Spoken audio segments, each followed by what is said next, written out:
lève pas. Ok, on sort.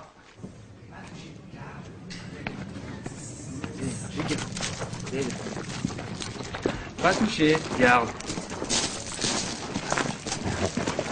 Bougez pas. C'est bien, gros. Garde. C'est bien. Ok, pour le traitement au niveau de la fenêtre, c'était bien, tu l'as vu, ça s'est fait rapidement. Très bien, cas de légitime défense, on y était dès le départ, c'était parfait. Attention à ton entrée rousse derrière le chien, tu enfiles trop vite, laisse un moment d'attente. D'accord? Le chien rentre, 1, 2, 3, 4, il est rentré, il a traité, on en est sûr. Tu fonces avec ton binôme. Tes ordres, forts, intelligibles. Parce que sinon, avec les coups de feu, les gens qui crient parce qu'il a mal, etc., tes hommes ne t'entendent pas. Sinon, après, le traitement, la cessation, la fouille et la sortie, c'était très bien. D'accord? Là, tu as bien assimilé. Derrière, la protection du maître chien, c'était parfait, il n'y a pas de problème. Toujours en décalé, ne croisez pas les feux. Vous faites attention, en fonction de comment se déplace le maître chien, vous vous déplacez. Ils sont environ 3000 dans l'armée française. Au terme de chiens de guerre, certains préféreront chiens de défense, de patrouille, d'éclairage ou de combat. Ce qui est incontestable, c'est qu'ils sont devenus des militaires à part entière.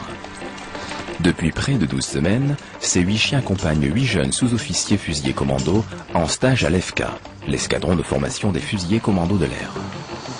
C'est à Dijon, sur la base aérienne 102, qu'est installé le centre de formation. Sa section cynotechnique accueille chaque année 200 futurs maîtres de chiens qui y découvrent les nombreuses aptitudes de l'animal. Alors l'instruction dont je vais vous dispenser dès maintenant, c'est que le chien peut avoir une polyvalence dans son travail. Donc on peut cumuler 2 spécialités, que ce soit stup, patrouille éclairage, explos, patrouille éclairage. Ce sont des exemples. Nous allons commencer donc par l'exercice en recherche de stupéfiants.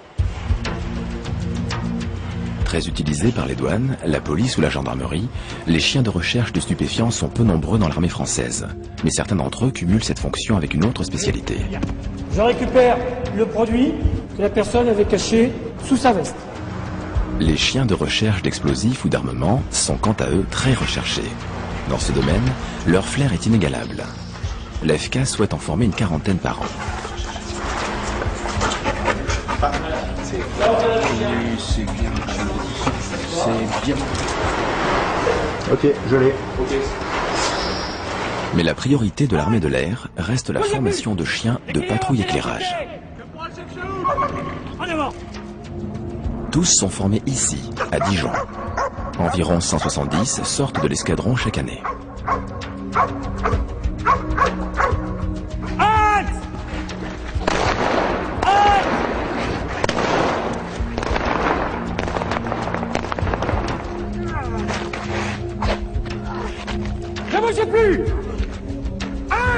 Ce qui fait de lui un super guerrier, c'est l'extrême dévouement qu'il a pour l'homme, en général, pour le maître. Il fait ce qu'on lui dit, comme on lui dit. Il n'a pas d'état d'âme, parce qu'un combattant peut avoir des états d'âme. Le chien, lui, il n'en a pas.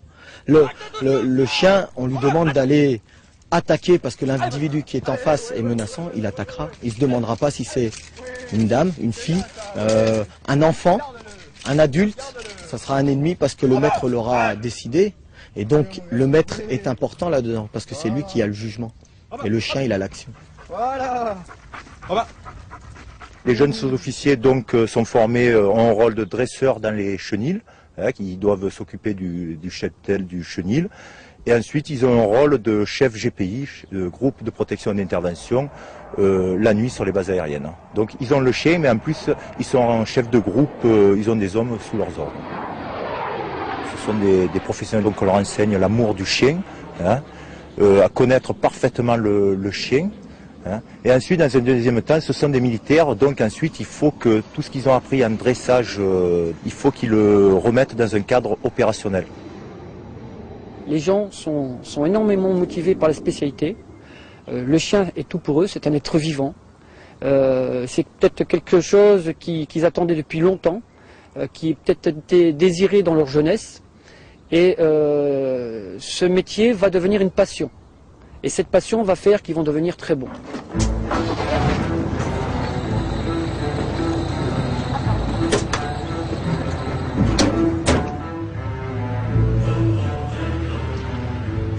chiens ont été utilisés, disons, de tout temps par les armées.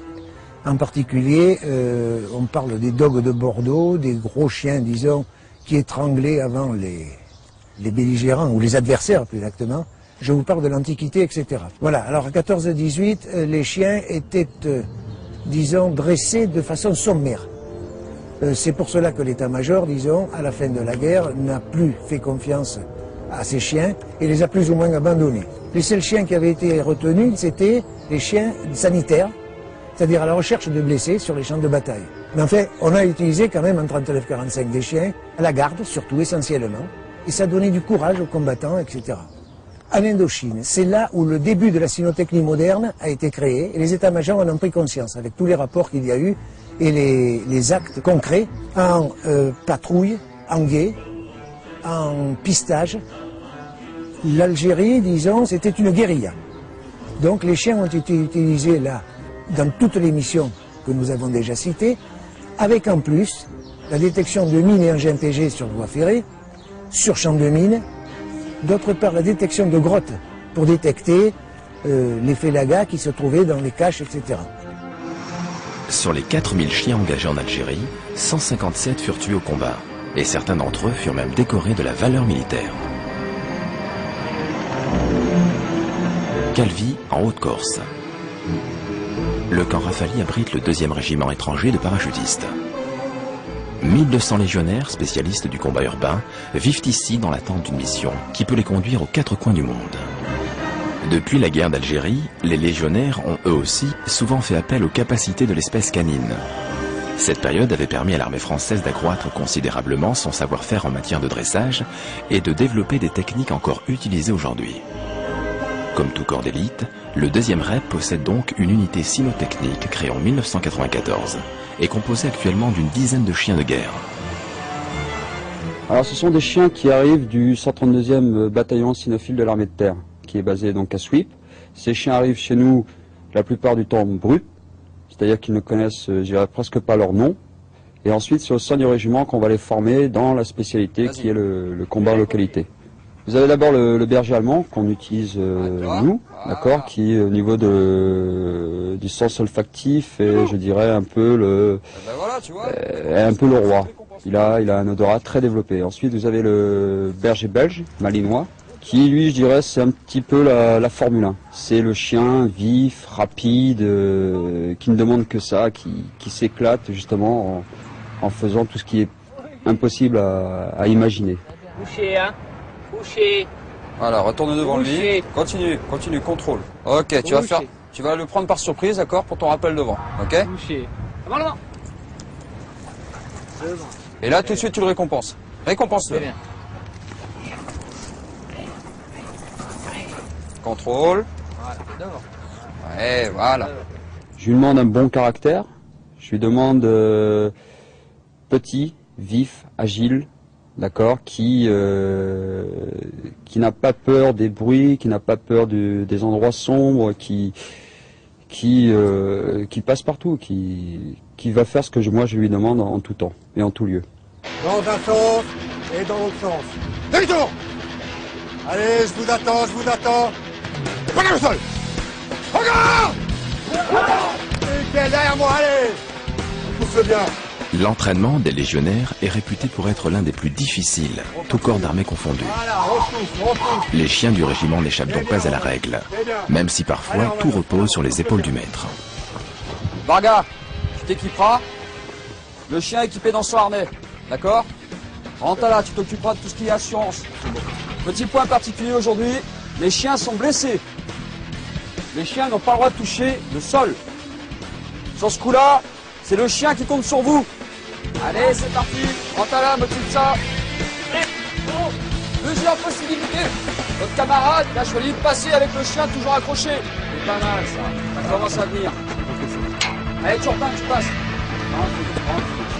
Regarde loin devant toi. Le chien, c'est bien. Le maître, reste encore à voir. Bouge pas. Doucement.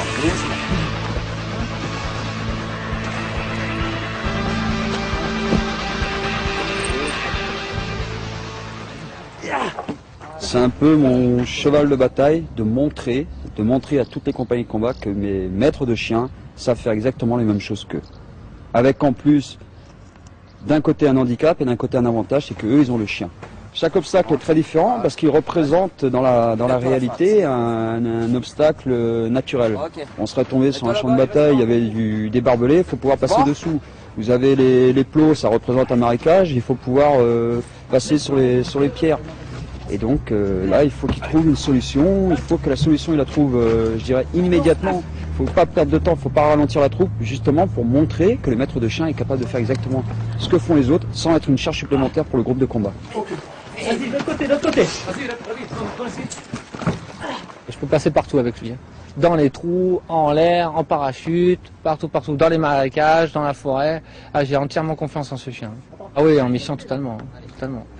On peut avoir... Moi, j'ai confiance en mon chien, et si j'ai confiance en mon chien, le groupe qui est derrière moi, il peut avoir confiance en moi. C'est tout le monde ensemble ou personne. Hein.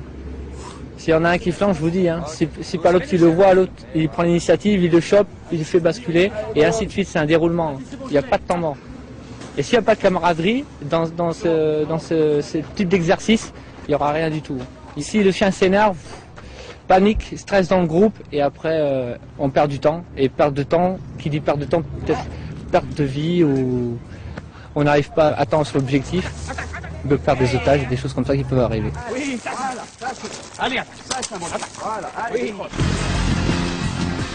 Camp national du Val d'Aron, à quelques kilomètres de Besançon. C'est dans ce village de combat prêté par l'armée de terre que les fusiliers commandos de l'armée de l'air viennent régulièrement s'entraîner. Le village permet aux militaires de remettre le parcours d'obstacles dans un cadre plus opérationnel et plus concret. Les franchissements ne sont pas toujours évidents. Pourtant, la règle ici est la même qu'à Calvi.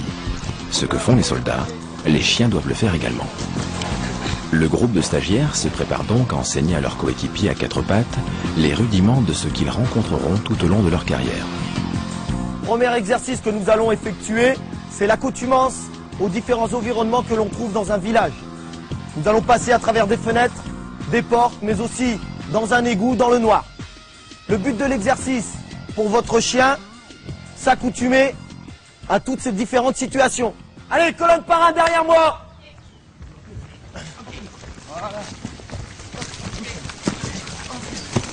Allez, on y va, on est parti. Non, non, calme, doucement. Regarde, rassure-le déjà.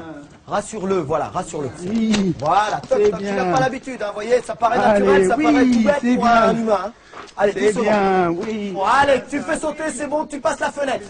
Allez, la fenêtre. Allez, hop. Regarde, il prend confiance. Allez, fais sauter, fenêtre. Allez.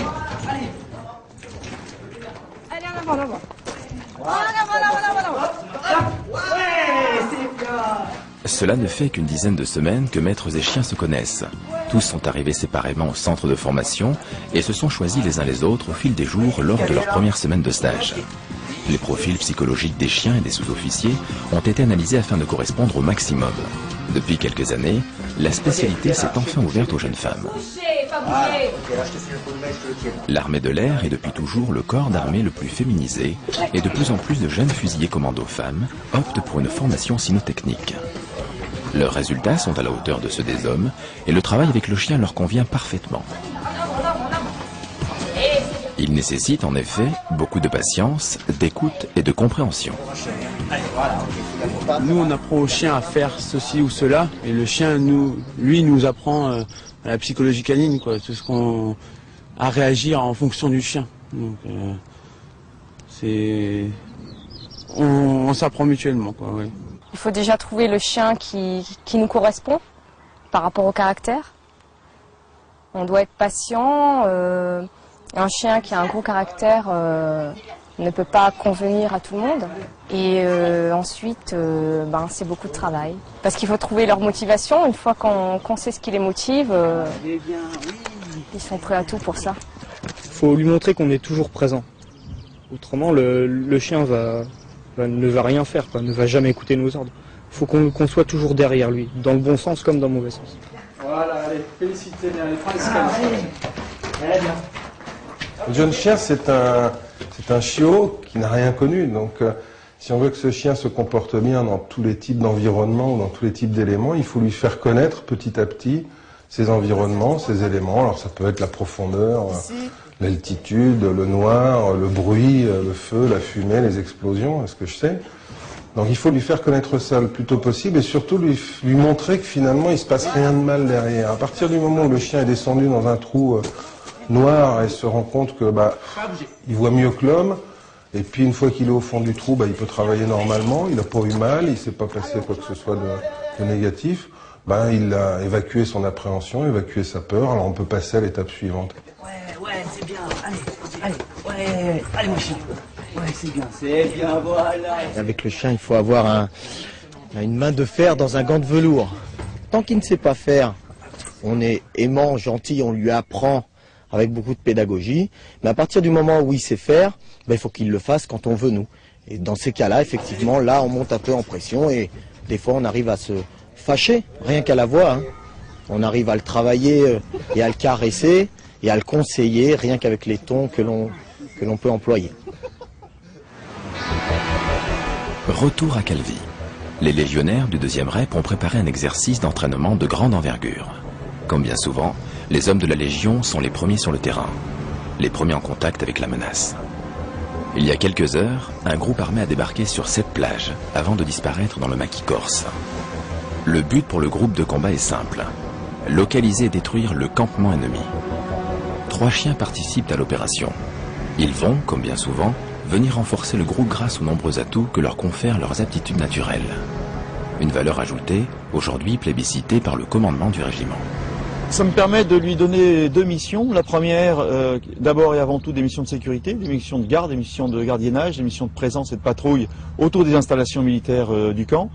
Mais la deuxième également, je dirais à titre plus innovant, celle des missions de chien de guerre, parce qu'il serait dommage de ne pas utiliser les grandes compétences de cet animal et ses grandes qualités olfactives, dissuasives, dans des missions de guerre ou des missions de maintien de la paix. Ils ne pourront pas être associés à toutes les actions de combat parce qu'il y a des éléments qui sont propres à la vie du chien même, mais sur certaines activités ponctuelles, avec une arrivée différée, que ce soit une mise en place par hélicoptère, mise en place par élément amphibie, on pourrait les faire participer à la phase cruciale et à ce moment-là, la plus-value serait très très nette en la matière.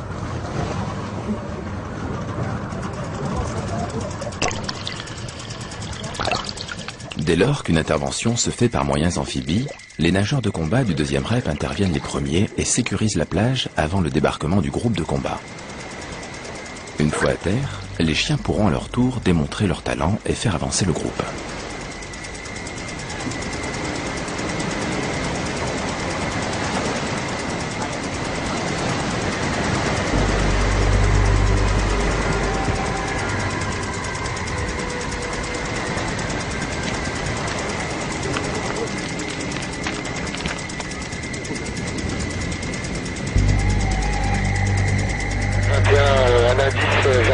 Détecté dans notre direction de marche. Dans notre direction de marche, je demande l'intervention du chien pisteur afin de voir s'il peut récupérer une piste. Reçu par lui. Charlie Papa, bien pris. Je vais mettre le chien pisteur en œuvre. Vous s'accrochez directement derrière moi. 21 reçu, 3 fois 600. Direction Pointe-à-Cannes, itinéraire à 100 sur notre chien. Formation en colonne 300. En protection de notre chien.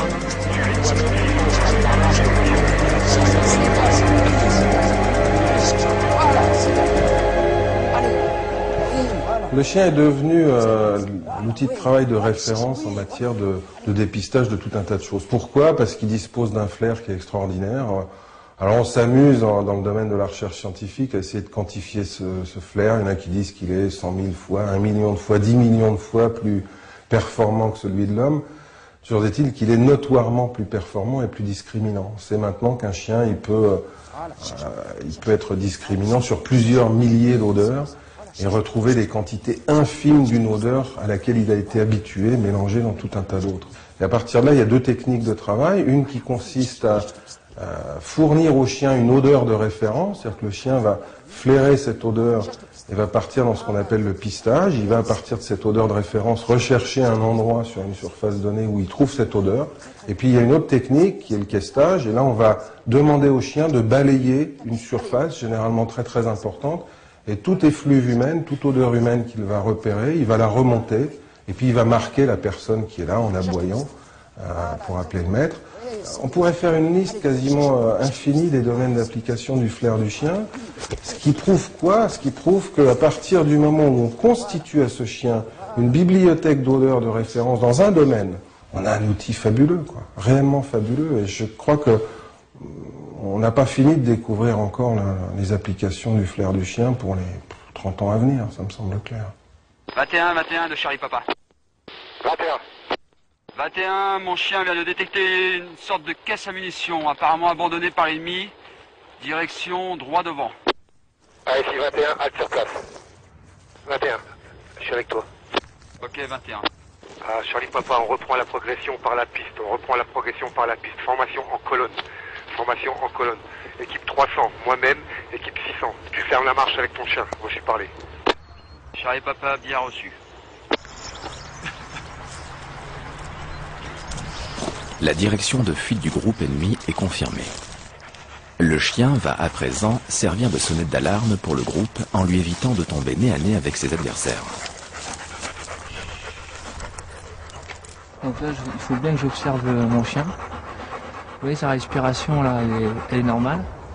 Et s'il s'arrête, s'il ferme sa mâchoire, il axe un point particulier, là il y a quelque chose. Le chien, c'est un guetteur extraordinaire parce que c'est une espèce animale qui a pratiquement en permanence tous les sens en éveil. C'est-à-dire qu'on connaît les capacités olfactives du chien. Le chien a une bien meilleure vision que l'homme, en particulier en conditions de nuit. Au niveau auditif, c'est pareil. C'est un animal qui est beaucoup plus fin que nous parce que nous, on est un peu débilité au niveau de nos sens, faut le reconnaître. Et puis, il y a aussi le côté tactile. C'est-à-dire que quand un chien est couché sur le sol, il y a une surface de contact avec le sol qui fait qu'un peu comme les Indiens qu'on imaginait se pencher sur les rails du temps des cow-boys pour repérer les trains qui arrivaient, lui, il perçoit ces vibrations au niveau de tout son corps, et donc à partir de là, il va signaler à son maître qu'il y a quelque chose d'anormal qui se passe à telle ou telle distance. Il ne va pas dire ça se passe à 50 mètres ou à 100 mètres ou à 200 mètres, bien sûr, mais il va mettre le maître en éveil. Et ça, c'est la fonction du guetteur dans toute sa splendeur, et je ne crois pas qu'actuellement, il y ait mieux que le chien.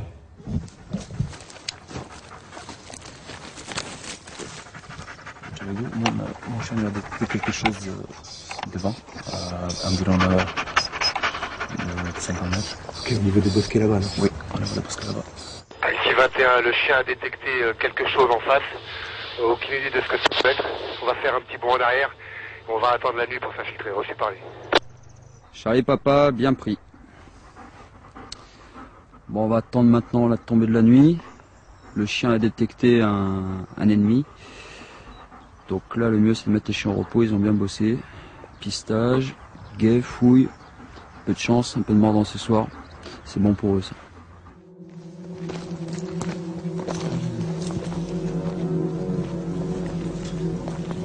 À la nuit tombée, le campement repéré par les chiens apparaît.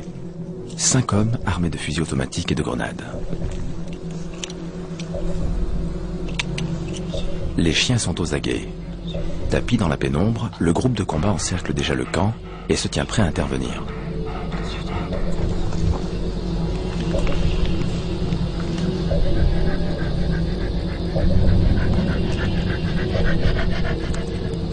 Tous les hommes disposent de lunettes de vision nocturne. Les chiens sont eux équipés naturellement. Effectivement, j'ai une vision nocturne, mais je dirais que le chien, même avec cet appareil, voit certainement mieux que moi.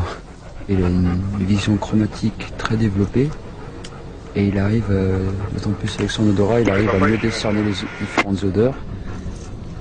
Ce qui pour lui me permet, je dirais, de cibler là où il doit intervenir. Quand on aborde un point particulier, une situation difficile, il y a un rapprochement qui se fait entre le maître et le chien. On le caresse, on lui parle, il faut beaucoup lui parler au chien, comme ça le met en confiance. Et quand on se poste, au moment où on est posté prêt à intervenir, là, silence, on parle discrètement au chien. Quand on voit qu'il est prêt, on le sent, parce qu'on a sa main sur lui. Et quand on voit qu'il se raidit et qu'il stoppe sa respiration, là, il faut intervenir. Ok, compte à vous. 3, 2, 1, 0.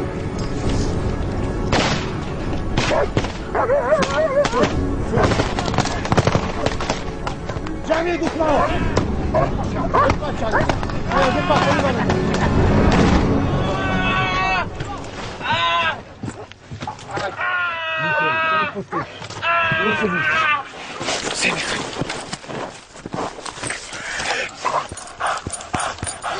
Sors de là. Confondu. C'est vraiment une arme supplémentaire et une arme non négligeable pour le groupe de combat et notamment pour le chef de groupe. Par exemple, une sentinelle, le chien arrive, il est silencieux, il ne fait pas de bruit, il va aller neutraliser la sentinelle. La sentinelle neutralisée, on peut la capturer, on peut l'interroger, elle peut nous donner des renseignements. Ça reste quand même dans un contexte, je dirais, assez souple. 21, objectif détruit. 4 personnels tués, 2 personnels prisonniers, 6 armes individuelles récupérées, un poste radio.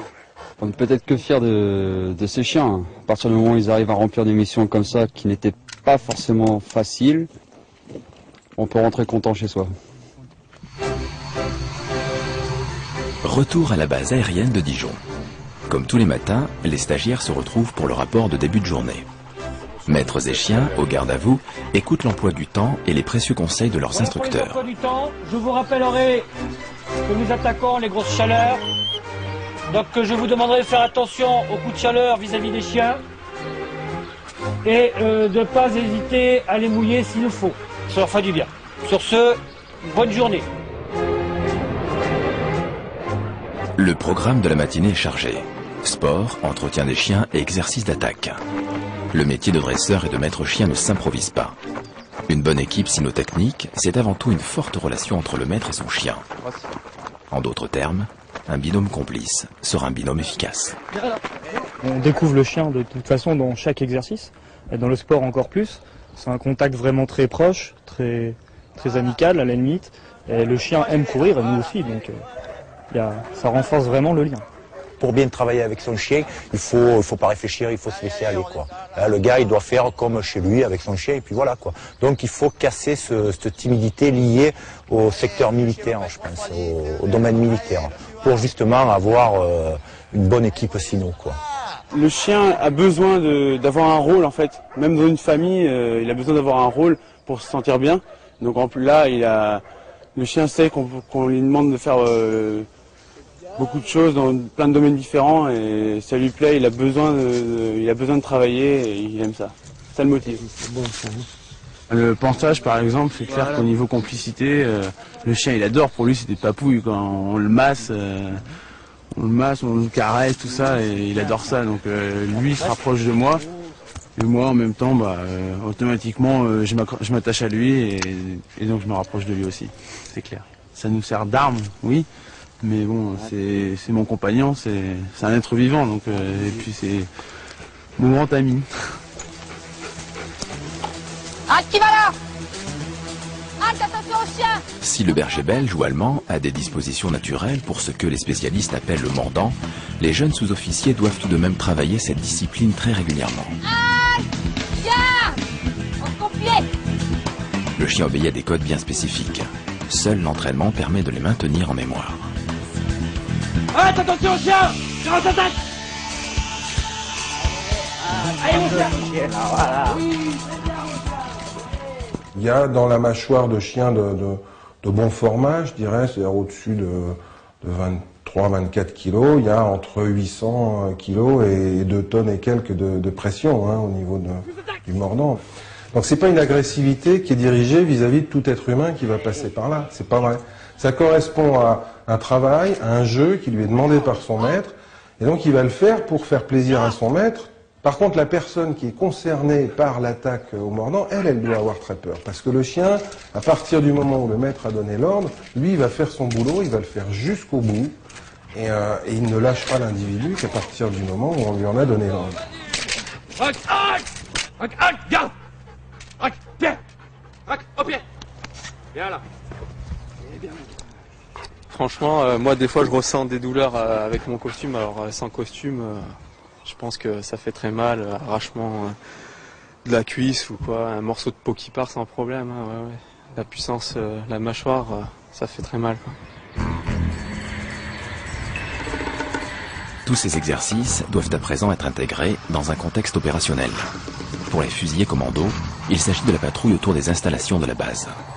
La protection d'une base aérienne est un challenge à réaliser parce que une base comme celle de Dijon, qui est une base de grandeur normale, standard, est une base de 500 hectares.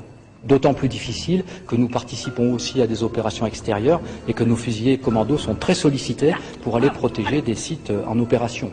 Donc, nous avons recours à d'autres moyens, des moyens plus légers, des moyens plus dissuasifs, des moyens plus rapides, que sont les patrouilles d'éclairage constituées de fusiliers commandos et de chiens de guerre.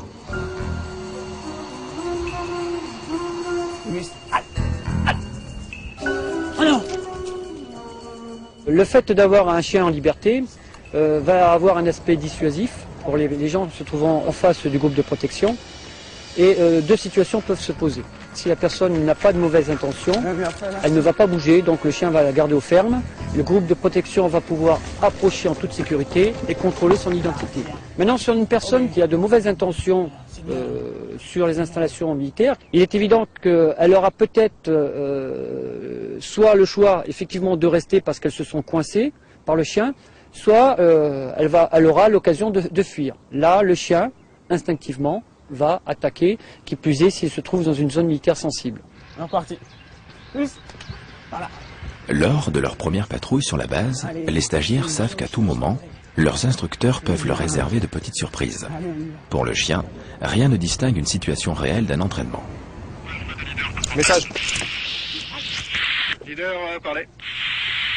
Mouvement d'individu suspect au niveau de hangar F19. Rendez-vous sur place et rendez compte. Ok, bien pris, leader, terminé. Individu suspect en hangar 19, immédiatement. Ok, Alpha, vous restez en couverture, plaqué dans les fourrés. Bravo, vous nous suivez.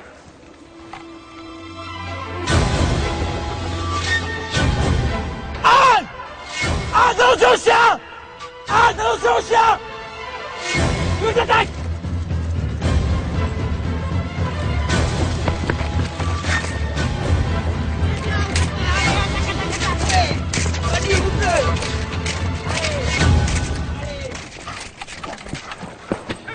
Effectivement, il a forcément une forme d'intelligence, mais où se termine l'intelligence par rapport à l'initiative et les différents schémas qu'il a appris, là on ne sait pas bien. Il doit être en mesure d'intercepter sans commandement, si il sent que l'on est menacé, s'il y a un tir, il doit être en mesure, suivant les zones bien sûr, d'intervenir de sa propre initiative. Donc il a une forme d'intelligence, mais je crois qu'on ne doit pas se baser que sur l'intelligence. Il faut surtout se baser sur du vécu, lui donner un maximum de vécu de façon à ce qu'il puisse après reconnaître des schémas dans l'action qu'il va entreprendre. Mais il faut avoir totale confiance en son chien. Le chien, il est là pour vous protéger. On sait que le chien, il est là et vous défendra dans n'importe quelle circonstance. Si vous faites agresser ou un de vos collègues, le chien il est là et il donnera sa vie pour vous. Montauban, dans le sud-ouest de la France. La ville accueille depuis 30 ans le 17e régiment du génie parachutiste. Envoyez. Un corps spécialisé dans l'aide au déploiement et au franchissement, dont l'un des savoir-faire principaux est le déminage. Après de nombreux accidents mortels dans les années 80 au Tchad et à Beyrouth, le régiment a voulu mettre en place une technique plus fiable pour la détection de mines. Depuis bientôt 10 ans, le sergent Matisse travaille sur ce projet avec plusieurs chiens. La base de la formation ressemble à celle des chiens de recherche d'explosifs. Mais cette nouvelle technique demande aux chiens encore plus d'attention et de discipline. En 1998, c'est à la frontière du Kosovo que le sergent Matisse a poursuivi la formation de son premier chien d'aide au déminage. En accompagnant son régiment dans sa mission de maintien de la paix, il a pu tester son chien dans des conditions réelles d'utilisation et prouver ainsi la fiabilité de cette nouvelle spécialité cynotechnique. La technique est simple. Le chien, précédé d'un démineur sur coussin d'air qui lui évite les fils pièges, renifle toutes les effluves émanant du sol et s'assied dès qu'il perçoit la moindre molécule d'explosif. Le maître marque alors la position légèrement en retrait. Les équipes de déminage travailleront à partir de ce drapeau. Ce qui nous intéressait, c'est de trouver la ligne à partir de laquelle la zone était infranchissable. Et donc de dire qu'il y avait un risque de mine. Et donc on a mené quelques essais donc entre 86 et 88 et on s'est rendu compte que ça marchait très très bien avec un taux de réussite qui était quand même assez important. Alors l'expérimentation continue parce que bon le problème c'est qu'après il faut avoir des tas d'opérations qui s'y prêtent.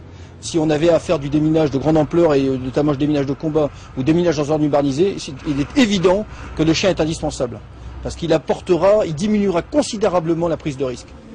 En investigation, en recherche, il faut avoir un panel d'outillage diversifié et le chien apporte un plus parce que les détecteurs, c'est vrai, ont des limites sur certains types de mines. L'avantage du chien, c'est que lui, au niveau détection, il travaille au niveau de la molécule et il va nous permettre de détecter sur des mines où il n'y a aucune partie magnétique les molécules d'explosifs qui sont vaporisées de toute manière autour des mines. Ce qu'aucun détecteur à l'heure actuelle ou chromatographe est capable de faire. Je suis persuadé que ce concept d'emploi peut aboutir. Maintenant, il faut se donner les moyens d'aboutir.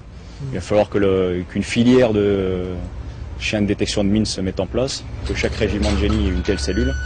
Nous, on a obtenu des résultats, mais je suis persuadé qu'avec plus de chiens, avec des moyens en mine plus importants, des terrains de travail qu'on n'a pas actuellement, on avancerait beaucoup plus vite et ça aboutirait.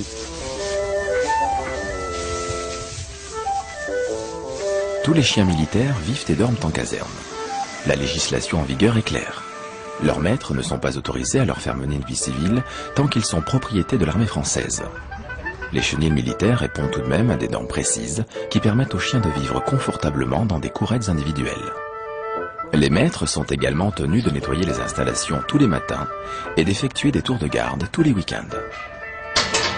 Chaque région militaire possède une cellule vétérinaire dont le rôle est d'assurer le suivi médical des chiens. En règle générale, le vétérinaire de région passe une fois par mois dans chaque régiment pour examiner tous les animaux et les vacciner si besoin. Donc, le suivi sanitaire des chiens répond à des critères bien particuliers. Donc les chiens sont suivis, on a un livret, ce qu'on appelle un livret sanitaire, où sont inscrits toutes les visites que subit le chien en cours de l'année, tout ce qui est hospitalisation. Bien entendu, les vaccinations, on est obligé de suivre tout ce qui est réglementation civile au niveau militaire. Et il y a un traitement particulier vis-à-vis de la rage, une vaccination à faire sur certains théâtres où la rage est présente. On refait une vaccination avant que le chien parte sur le théâtre. Le livret matricule, là, c'est tout ce qui est travail du chien. Donc là, on va voir les appréciations qui ont été faites par l'officier acheteur. Donc on y retrouve le signalement du chien. Bon, chaque chien, que ce soit civil ou militaire, a un signalement. On y retrouve la race du chien, la date de naissance, la taille, la couleur de la robe, signe particulier, le tatouage bien entendu. Le matricule du chien, c'est son tatouage civil. On y retrouve les affectations successives du chien et les différents brevets que le chien peut passer. Donc voilà, les 2 documents principaux qui suivent le chien tout au long de sa vie. Ils font partie intégrante de la vie du régiment. Ils sont inscrits sur le document d'organisation du régiment, là, le tableau des effectifs, les chiens sont présents. C'est pas du matériel, hein. C'est du c'est un peu à part, mais ça reste du personnel, quoi. Ils sont gérés pareil. Dans le régiment, il y a une grande cohésion. On se connaît tous depuis très longtemps. On a tous vécu certaines galères ensemble. Donc c'est pas, on est tous, il y a beaucoup de liens qui se soudent. À côté de ça, le chien a sa part aussi, parce que quand on part dans certaines missions extérieures, ça fait toujours du bien d'avoir une petite compagnie du genre du chien pour remonter le moral. C'est sûr que des fois, quand vous êtes dans certaines missions, dans certains coins un peu perdus, ça remonte un peu le moral de tout le groupe et de toute la section.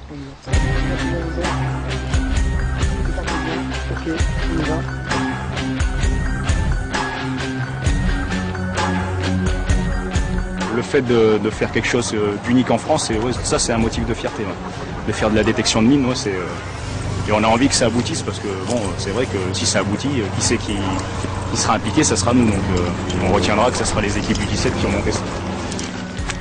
On est censé être employé avec des sections de génie combat là. Et comme notre régiment, c'est un régiment de génie d'assaut qui serait envoyé en avant-garde des forces françaises, on est obligé d'être entraîné comme tout le reste du régiment. Donc. On a déjà fait des recherches de mines après saut en tandem par exemple. Et ça a très bien fonctionné. Aéroport de Calvi, 7 h du matin. Une vingtaine d'hommes du 2e régiment étranger de parachutistes se préparent à un saut d'entraînement. À leur côté, les deux chiens de guerre du sergent Lair et du caporal-chef Charlet s'apprêtent à effectuer eux aussi une chute libre. Ils disposent de harnais spécialement conçus par l'armée et ajustés à leur morphologie. Chaque chien sautera en tandem avec un GCP, un membre du groupe commando des parachutistes, seul habilité à effectuer ce type de manœuvre. C'est plus facile de préparer les chiens au saut parce qu'ils ne posent pas de questions, déjà. Et en général, ils font, c'est nous qui faisons tout. Donc avec les hommes, c'est plus difficile parce qu'ils posent les questions et ils ne font pas tout ce qu'on demande. Maintenant, les chiens, c'est vrai que c'est quelque chose de vivant et ça bouge. Pourquoi les shooters professionnels, ils sont un peu plus expérimentés que le reste. Parce qu'ils gèrent le stress du chien pour toute la partie du saut.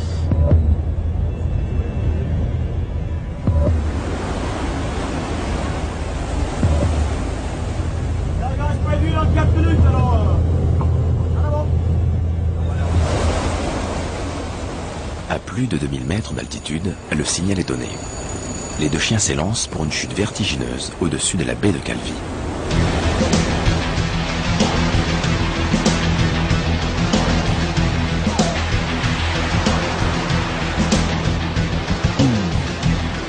Lancés à près de 200 km/h, les chiens subissent sans s'émouvoir 30 secondes de chute libre.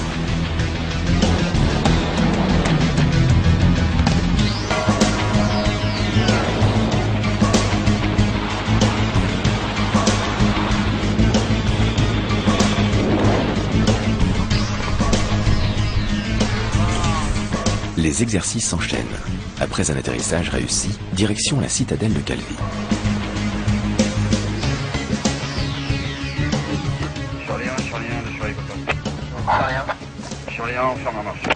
Les chiens ont rejoint un groupe de légionnaires pour un exercice de combat en localité.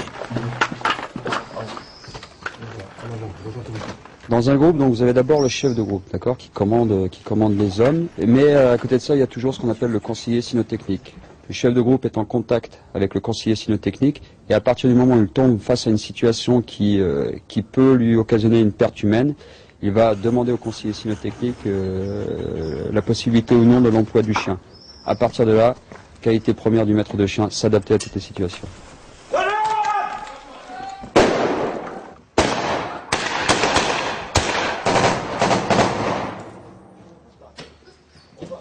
Comme bien souvent on intervient dans des cadres d'extraction de ressortissants en zone urbaine, qui dit zone urbaine dit présence de civils, certainement, on va éviter de faire une destruction pure et simple.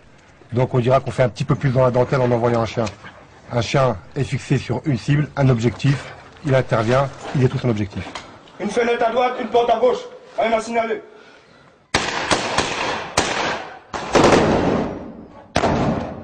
Charlie Papa. Charlie Papa aurait besoin d'un chef à ma position. Charlie Papa, ok. Bien entendu, à aucun moment il est question d'envoyer un chien en sachant pertinemment qu'on va le perdre. On va tout faire pour essayer de lui éviter de prendre un mauvais coup. Donc il est toujours appuyé par un binôme, il y a toujours quelqu'un qui le suit, et en cas de contact, il y aura toujours quelqu'un pour essayer de pouvoir extraire le chien avec un minimum de casse pour lui.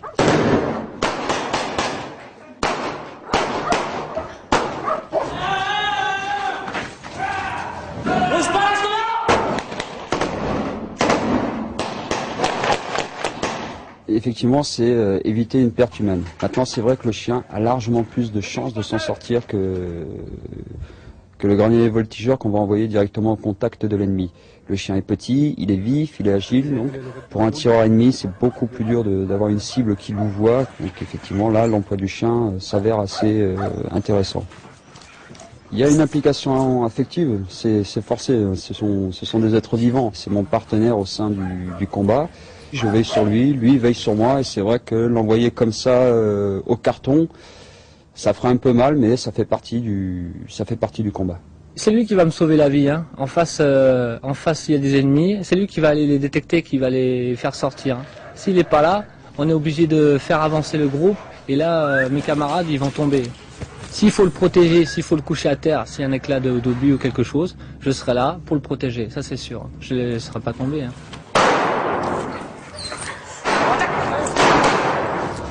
Hey, lâche ton arme par terre. Lâche ton arme par terre. Lâche ton arme.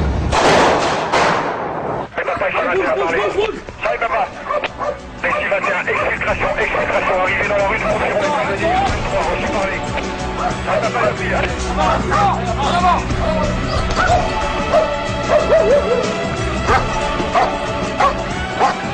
Charlie Papa, préparez, prête vos chiens à défendre au prochain passage. Secteur à gauche, feu!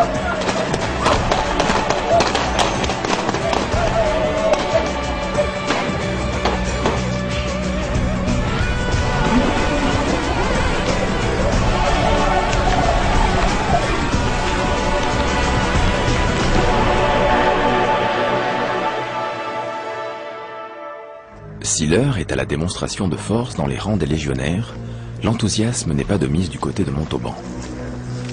Les exercices de déminage du 17e RGP se poursuivent, mais la participation des chiens pourrait bien ne jamais voir le jour.